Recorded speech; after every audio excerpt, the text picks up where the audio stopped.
بسم اللہ الرحمن الرحیم قال النبی صلی اللہ علیہ وسلم انما الاعمال بالنیات صدق اللہ العظیم۔ اللہ تعالیٰ نے اعمال کا دار و مدار نیتوں پر رکھا ہے۔ اچھی نیت پر اجر ہے اور بری نیت پر پکڑ ہے۔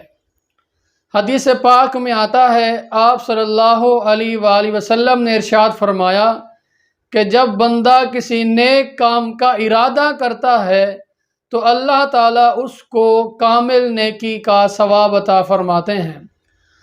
پھر جب وہ اس کام کو کرتا بھی ہے تو اللہ تعالیٰ اسے 10 گنا سے لے کر 700 گنا تک اجر عطا فرماتے ہیں۔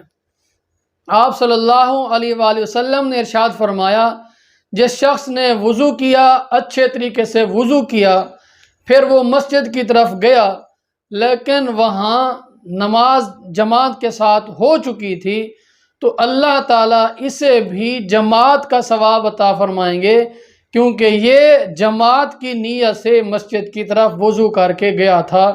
تو نیت جو جماعت کی تو اللہ تعالیٰ نے اجر بھی جماعت کا عطا فرمایا۔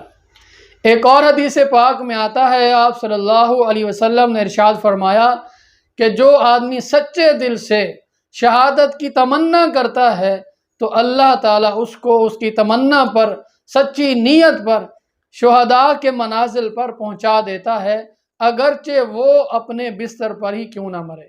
من سأل اللہ الشہادۃ بصدق بلغہ اللہ منازل الشہداء وإن مات علی فراشہ۔